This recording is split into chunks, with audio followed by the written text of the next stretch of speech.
남편 장례식이 끝난 그날 밤, 영정 앞에서 아들은 울지 않았습니다. 대신 이렇게 말했죠. 엄마 아빠 돌아가시고 이제 혼자 사시기에는 집이 너무 크니까 팔고 제 빚 좀 갚아주세요. 그리고 2달 후, 엄마, 집을 팔았다고요?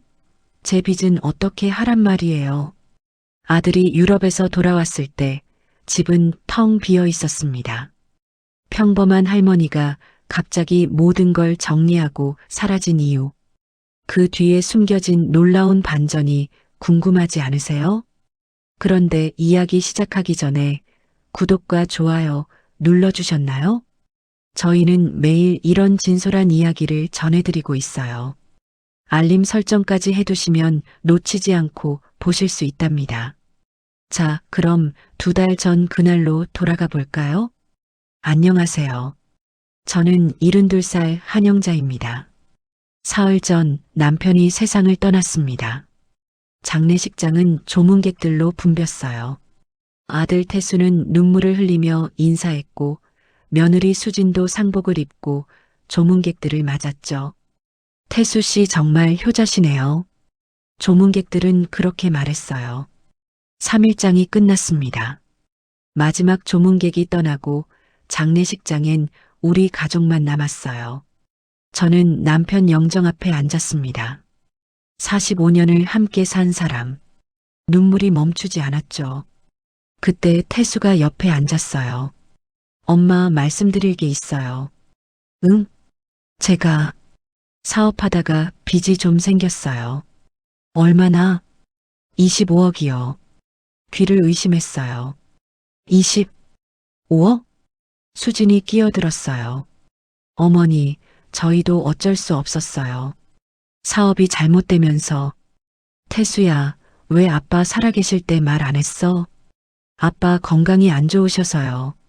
그런데 엄마 집을 담보로 대출 좀 받아주실 수 있을까요? 뭐라고? 우리 집이요. 집 담보로 대출 받으시면 제 빚을 갚을 수 있어요. 남편 영정 앞에서 장례식 끝난 지 1시간도 안 돼서 이런 말을 하다니. 태수야, 그 집은 나랑 아빠가 평생 모아서 산 거야. 엄마 대출이에요. 집 파는 게 아니라요. 수진이 말했어요. 어머니, 어차피 나중엔 태수가 물려받을 집 아니에요? 지금 좀 일찍 쓰는 거죠. 가슴이 철렁했어요. 내가 아직 살아있는데? 며칠만 생각해 볼게. 엄마, 채권자들이 매일 연락 와요. 시간이 없어요. 그날 밤 집으로 돌아왔습니다. 남편 없는 집은 너무 조용했어요. 제 방으로 들어가 침대에 누웠죠. 그때 거실에서 태수와 수진 목소리가 들렸습니다. 여보, 어머니가 해주실까? 해주셔야지. 아들인데. 만약 안 해주시면? 그럼 우리가 방법을 찾아야지. 무슨 방법? 수진의 목소리가 낮아졌어요. 어머니 인감도장 어디 있는지 알아? 온몸이 얼어붙었어요. 그건 안 돼. 엄마 허락 없이는. 여보, 우리 살려면 어쩔 수 없어. 어차피 나중엔 우리 거잖아. 숨이 막혔어요. 밤이 깊어지고 2사람이 방으로 들어갔습니다. 저는 침대에서 일어나 서재로 갔어요. 오래된 서류함을 열었죠. 안에는 옛날 서류들이 가득했어요. 집 매매 계약서, 태수 성적표, 그리고 그 밑에 노란 봉투가 있었습니다. 봉투를 열었어요. 법학과 수석 졸업 마이너스 한영자. 50년 전 제 졸업장이었어요. 한참을 바라봤습니다. 그때 저는 꿈이 있었어요. 변호사가 되고 싶었죠. 하지만 결혼하면서 모든 걸 접었어요. 시댁 반대, 남편도 원하지 않았거든요. 45년 동안 주부로 살았습니다. 제 꿈은 이 서랍 속에 묻혀 있었죠. 졸업장을 쓰다듬으며 생각했어요. 이번엔 내가 당하지 않겠어. 다음 날 아침 태수가 출근하기 전에 말했어요. 엄마 생각해 보셨어요? 아직? 엄마, 채권자들이 집 주소까지 알고 있어요. 제가 줬어요. 그날 오후 전화벨이 울렸습니다. 한영자 씨 맞으십니까? 저는 태수 씨 채권자인데요. 이번 주 금요일까지 5억 입금 안 되면 법적 조치 들어갑니다. 전화를 끊었지만 곧 또 걸려왔어요. 그리고 또 오후 내내 쉬지 않고 울렸습니다. 저녁에 태수와 수진이 돌아왔어요. 수진이 테이블에 서류를 꺼내놨어요. 어머니, 여기 대출 신청서예요. 여기만 서명하시면 돼요. 20억? 빚이 25억이라며? 나머지 5억은 저희가 마련할게요. 어머니, 아들 위해서 이 정도는 해주셔야죠. 나는 아직 며칠이요? 채권자들이 기다려주는 줄 아세요? 수진의 목소리엔 짜증이 섞여 있었어요. 어머니, 솔직히 이 집 어차피 나중엔 태수 거잖아요. 지금 쓰나 나중에 쓰나 똑같은 거예요. 그날 밤 잠을 이룰 수 없었어요. 새벽 2시쯤 화장실 가려다 안방 문틈으로 수진 목소리가 들렸습니다. 언니, 진짜 답답해. 시어머니가 결정을 못 내리시는 거야. 수진이 전화 중이었어요. 어머니는 법 같은 거 모르시잖아. 그냥 인감도장 찾아서 우리가 알아서 하면 안 될까? 심장이 쿵쾅거렸어요.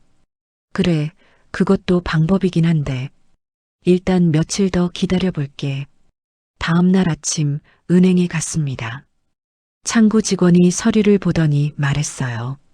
고객님, 이 집 시세가 30억인데 20억 대출은 가능하세요. 근데 아드님 빚 때문이시라고요? 네. 그건 위험하세요. 자칫하면 집까지 날릴 수 있어요. 그리고 혹시 본인 동의 없이 아드님이 대출 신청하시면 그건 사문서 위조예요. 형사처벌 대상이고요. 사문서 위조. 그 단어가 귓가에 맴돌았어요. 집에 돌아왔을 때 수진이 물었어요. 어머니, 어떻게 됐어요? 아직 결정 안 했어. 어머니, 대체 언제까지요?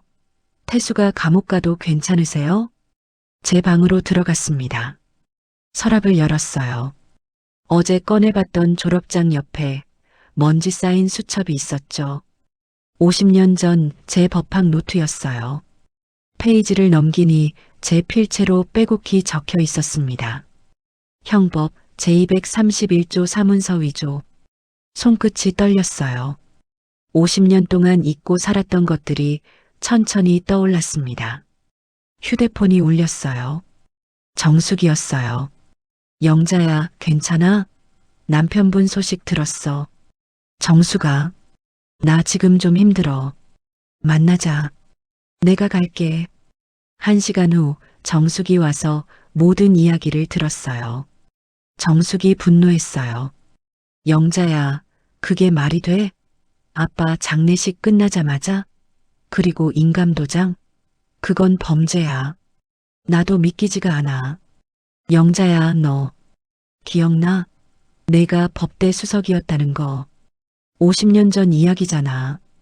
그래도 넌 법을 알잖아. 내가 당할 사람이 아니야. 정숙이 돌아간 후 저는 노트를 다시 펼쳤어요. 사문서 위조, 상속법, 재산권. 손으로 글자를 따라가니 기억이 떠올랐습니다. 그때 깨달았어요. 나는 법을 알고 있었어요. 그리고 그들은 몰랐죠. 일주일이 지났습니다. 저는 아직 대출 서류에 서명하지 않았어요. 태수와 수지는 매일 재촉했지만 계속 미뤘죠. 그날 아침 우편함에 편지가 한 통 있었어요. 은행 봉투였습니다. 뜯어보니 대출 승인 통지서였어요. 고객님의 주택담보대출 신청이 승인되었습니다. 대출 금액 20억 원. 손이 떨렸어요. 내가 신청한 적이 없는데? 서류를 자세히 봤어요. 신청일자는 사흘 전. 제 서명이 있었죠. 하지만 그건 제 서명이 아니었어요. 비슷하게 흉내냈지만 제 글씨가 아니었습니다. 심장이 쿵쾅거렸어요. 서재로 달려갔어요. 서랍을 열었습니다. 인감도장이 없었어요. 다리에 힘이 풀렸어요. 의자에 주저앉았습니다. 그 순간 이 집은 더 이상 제 집이 아니었어요. 하지만 곧 정신을 차렸습니다. 은행 직원이 했던 말이 떠올랐어요. 사문서 위조, 형사처벌. 저는 조용히 휴대폰을 꺼내 은행에 전화했어요. 여보세요. 한영자인데요. 대출 승인 통지서를 받았는데 제가 신청한 적이 없어요. 네. 고객님, 사흘 전에 아드님께서 오셔서 신청하셨는데요. 제 동의 없이요? 직원이 당황하는 소리가 들렸어요. 고객님, 이건 명백한 사문서 위조인데요. 형사처벌 대상이에요. 알겠습니다. 대출 취소해 주세요. 전화를 끊었어요. 그리고 휴대폰 녹음 기능을 켰습니다. 저녁에 태수와 수진이 돌아왔어요. 저는 거실 테이블에 은행 통지서를 펼쳐놨어요. 두 사람이 문을 열고 들어왔습니다. 어머니, 그게. 태수가 통지서를 보고 당황했어요. 태수야, 이게 뭐니? 엄마, 그게. 수진이 끼어들었어요.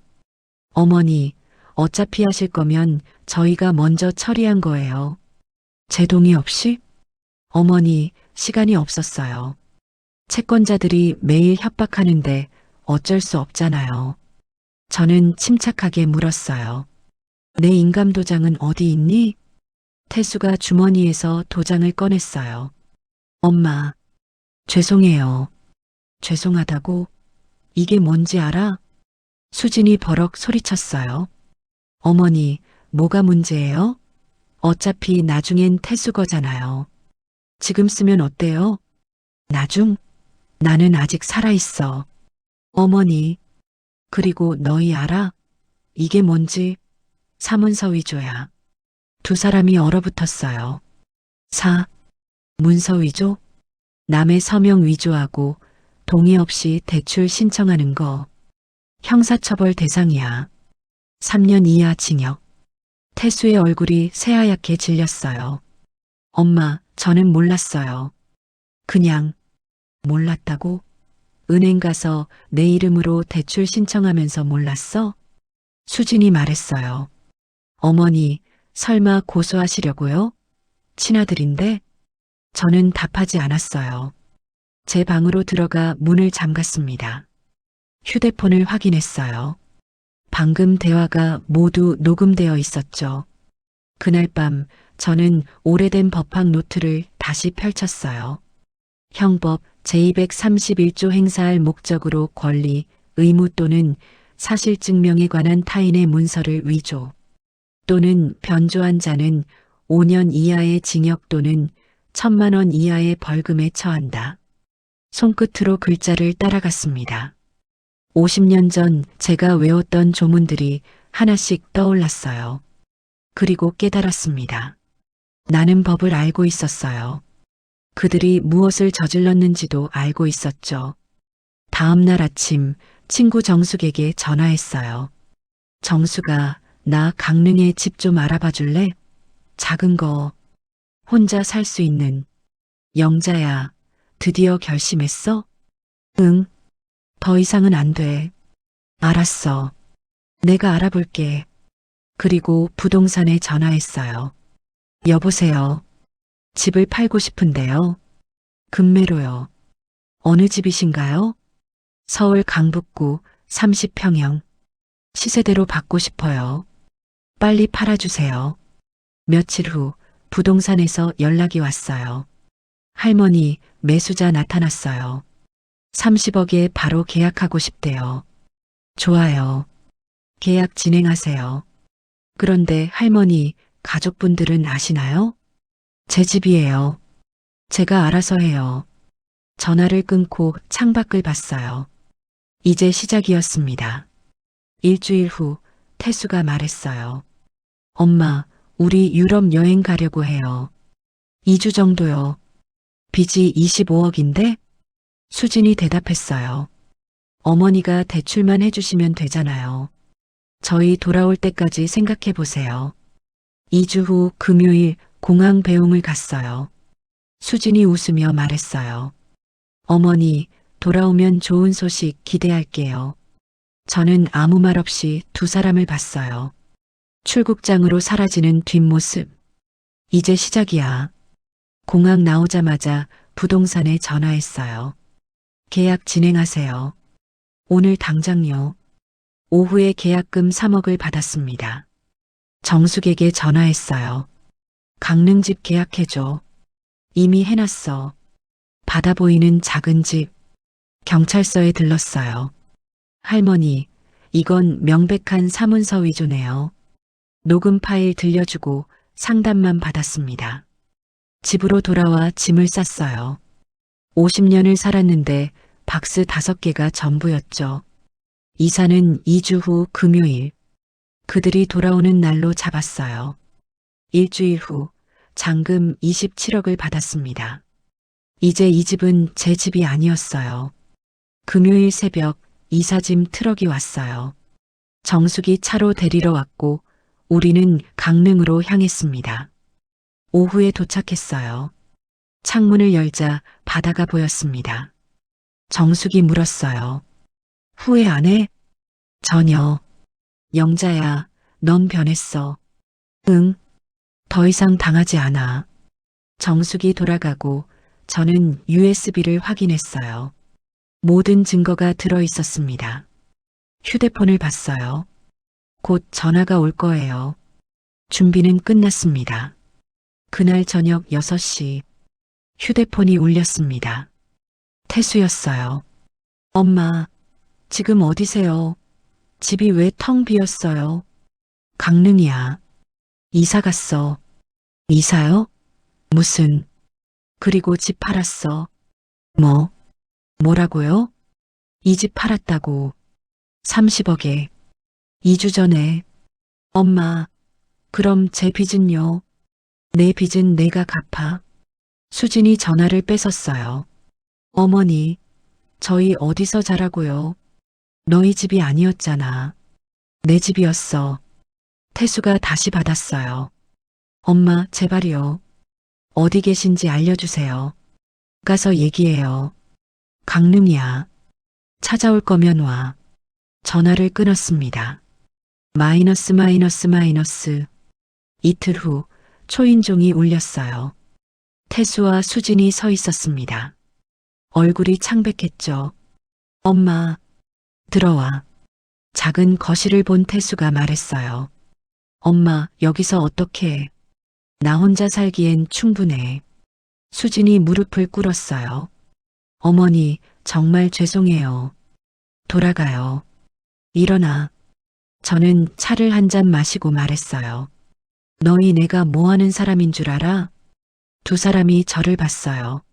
나 변호사야. 뭐? 뭐라고요? 50년 전에 법대 수석 졸업했어? 변호사 자격증도 땄고. 근데 결혼하면서 못했지. 시댁에서 여자가 무슨 변호사냐고 했거든.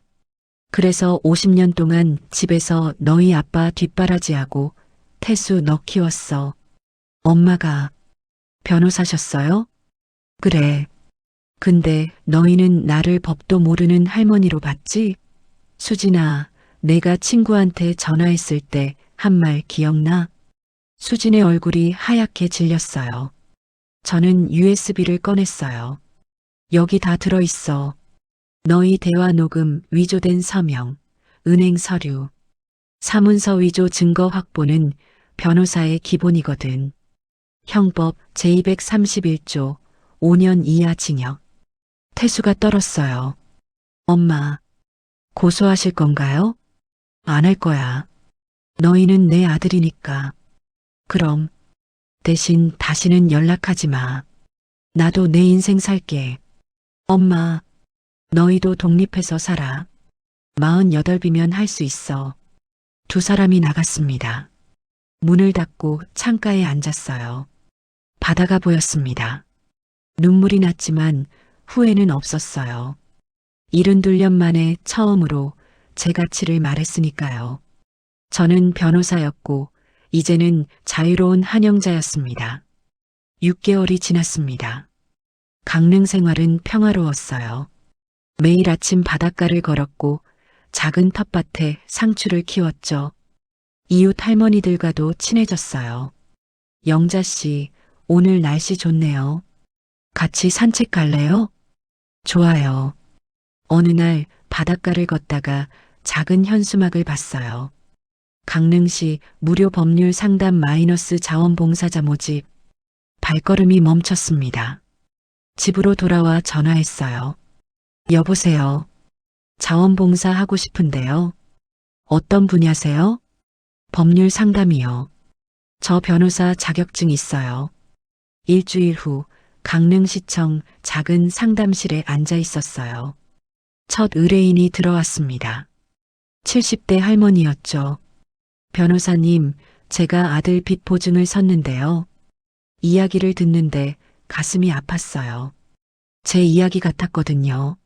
할머니, 보증 서신 게 언제세요? 3년 전이요. 그럼 시효가 아직 안 지났네요. 그런데 보증 설 때 제대로 설명 들으셨어요?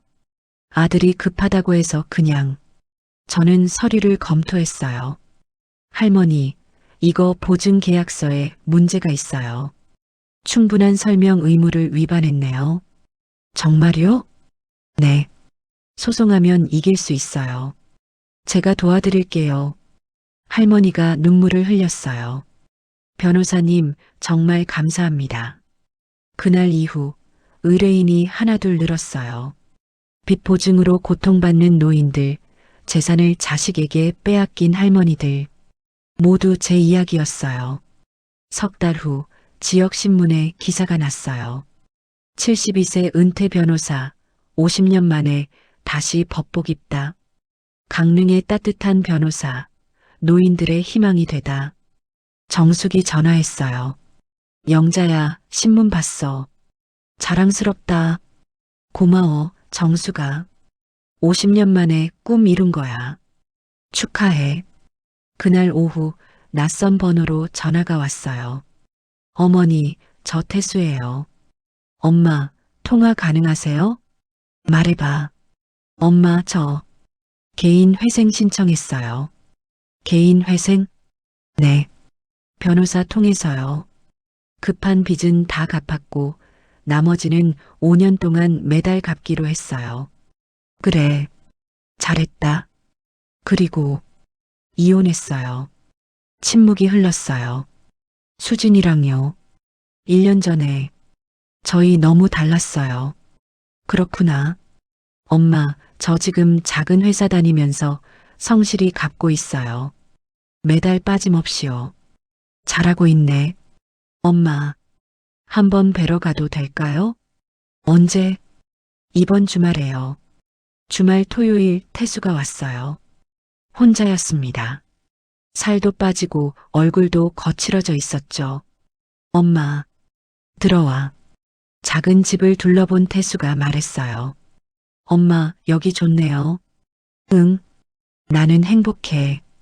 태수가 가방에서 신문 스크랩을 꺼냈어요. 엄마 기사요. 매일 읽어요. 엄마가 변호사셨다는 걸 이제야 제대로 알았어요. 얼마나 대단한 분이셨는지. 50년 늦었지만 이제라도 알았으면 됐어. 엄마, 정말 죄송했어요. 그리고 자랑스러워요. 저는 차를 끓여줬어요. 태수야, 엄마는 너를 용서했어. 진작에. 엄마.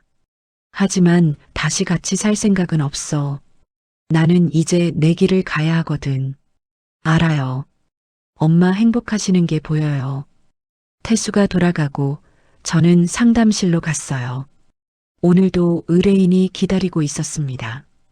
변호사님, 감사합니다. 덕분에 빚에서 벗어났어요. 다행이에요. 앞으로 조심하시고요. 의뢰인이 나가고 창밖을 봤어요. 바다가 보였습니다. 72살에 다시 시작한 꿈. 늦었지만 후회는 없었어요. 저는 이제 진짜 한영자였으니까요. 1년이 지났습니다. 강릉 무료 법률 상담소는 이제 지역에서 소문난 곳이 되었어요. 매주 수요일과 금요일 저는 그곳에서 의뢰인들을 만났죠. 어느 수요일 오후 상담을 마치고 나오는데 정숙이 기다리고 있었어요. 영자야, 깜짝 선물 있어. 뭔데? 정숙이 봉투를 건넸어요. 열어보니 초대장이었습니다. 제2회 지역사회 공원 변호사 시상식. 이게 뭐야?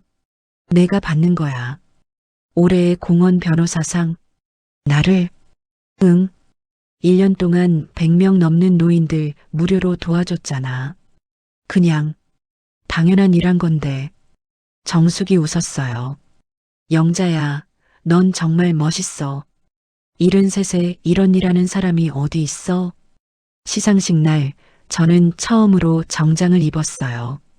무대에 올라가 상을 받았습니다. 수상 소감을 말해달라고 했어요. 저는 72살의 변호사로 다시 시작했습니다. 50년 만이었죠. 늦었다고 생각했어요. 하지만 지금 생각하면 이 나이였기에 더 잘할 수 있었던 것 같아요. 제가 도와드린 분들의 아픔을 저도 겪어봤으니까요. 박수가 터졌습니다. 무대에서 내려오는데 뒤에서 누군가 불렀어요. 엄마. 돌아보니 태수가 서 있었어요. 내가 왜?